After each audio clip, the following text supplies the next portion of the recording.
As badly as the WWE Universe wanted to see Shawn Michaels against The Undertaker, it seems that the two WWE legends wanted it even more, both giving it everything they had, both using some old tricks and some new ones. But ultimately, it ended as all of Undertaker's WrestleMania matches had to that point, a tombstone and a huge win.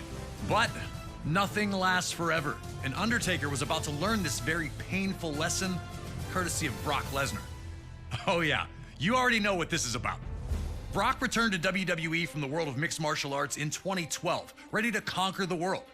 A loss to John Cena would quickly derail the hype, but a rebound victory over Triple H at SummerSlam seemed to have the Beast back on track. Still, Brock wasn't where he wanted to be as of the fall of 2013 approached, so he took a sabbatical from WWE. He'd return near the end of the year, demanding a WWE Championship match. Despite attempting to force the match, Brock was not given what he wanted. Instead, he'd receive an open contract for an opponent at WrestleMania.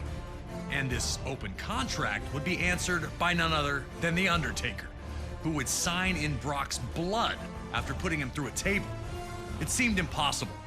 Undertaker's streak was beyond legend, with names like Diesel, Randy Orton, Triple H, and Shawn Michaels all proudly displayed on the list. Even someone as monstrous as Brock Lesnar was seen as an underdog heading into the encounter. But Lesnar and his manager, Paul Heyman, were confident that they had what they needed to send a shockwave throughout all of WWE. They knew that with a win at WrestleMania, the world would be Brock's. He wouldn't have to demand anything ever again. It'd just be given to him. And New Orleans' baddest brawlers collide in the center of the ring. Would an F5 send Undertaker's streak spinning? Would Undertaker find a way to send yet another opponent to rest with the other lost souls? You're going to have to step into the most intimidating scenario in WWE history, competing against The Undertaker at WrestleMania. You managed to protect the streak earlier. Can you now bring it to an end and leave everyone in attendance speechless?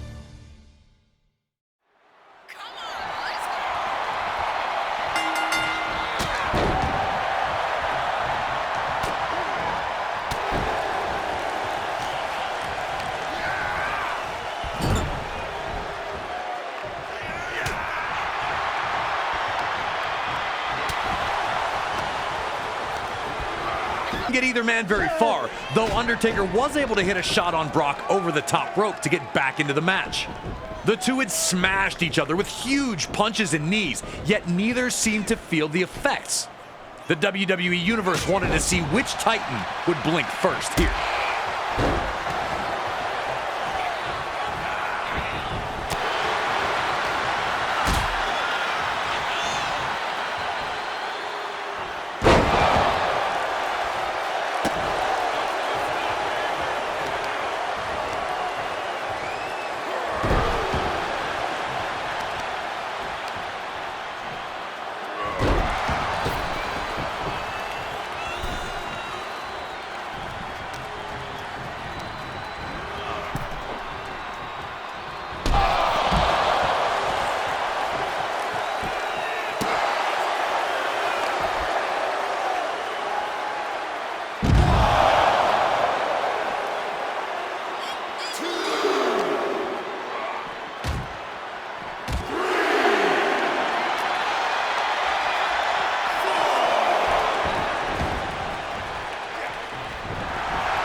Brock had Undertaker against the ropes here and was ready to start putting it on him. Taker's boot. The Phenom would need to stay alert and push the action if he was going to conquer the Beast.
Resiliency, able to kick out of the F5 when it certainly seemed to many that he was finished. Undertaker was struggling in there with Brock, but wasn't out yet. Surely he'd be able to get back into this match and continue his WrestleMania domination. Brock's face is the picture of frustration here, but it seems misplaced when he's got firm control of this match. The big question right now is, what can Undertaker do to get back into the match? How can he keep the streak alive?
Undertaker gave everyone one last moment of hope as he elbowed free from Brock's F5 attempt. But a match that had seen Lesnar thwart Undertaker at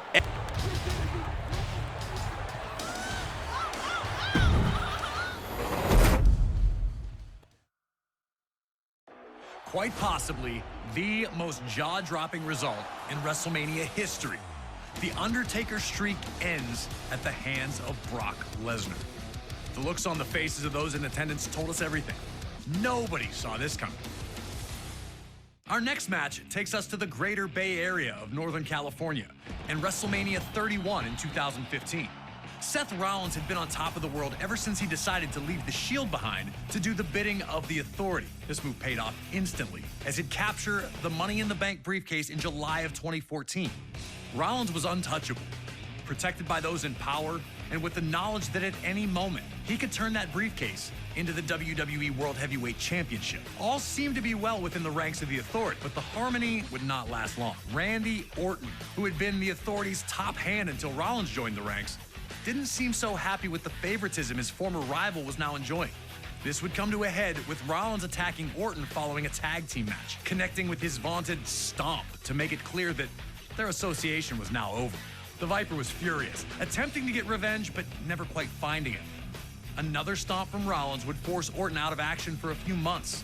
with Rollins bragging about his actions the entire time. But at Fastlane in February of 2015, Orton would make his return following a six-man tag featuring Rollins, delivering RKOs to everyone who got in his way. But as luck would have it, Rollins would manage to escape unharmed.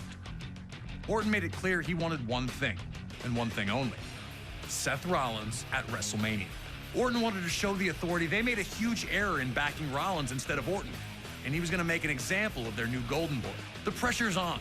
Can you humble Seth Rollins in front of an enormous WrestleMania audience? Or will this legend be the one you can't kill? The Stomp meets the RKO. Next.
Orton and Rollins on the ropes.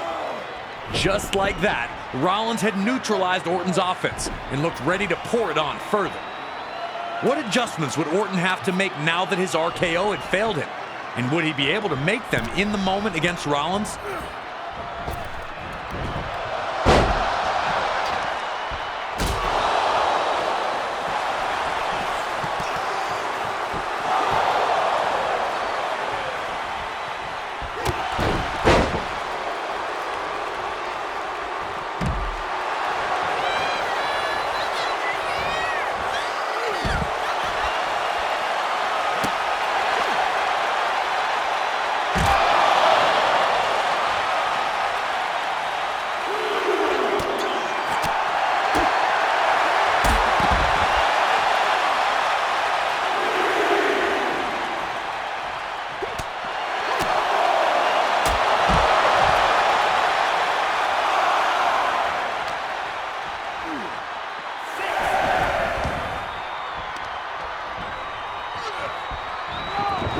Orton wanted to try for another RKO.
finally put Seth in a bad spot and backed into the corner, looking to deliver his infamous punt kick.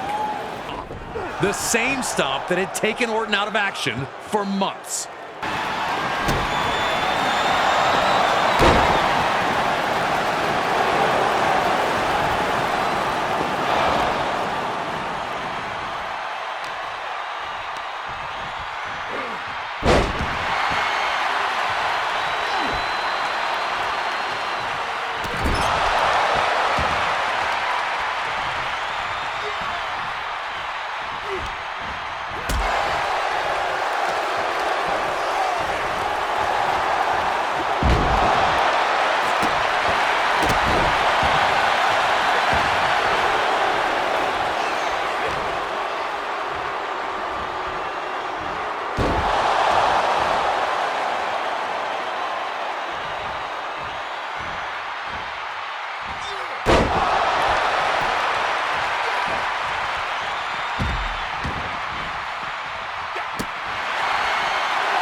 Rollins would evade another attempt at the RKO as he had done throughout the match. But from this event would be that RKO. Nothing was going to change what Orton had done to Seth Rollins.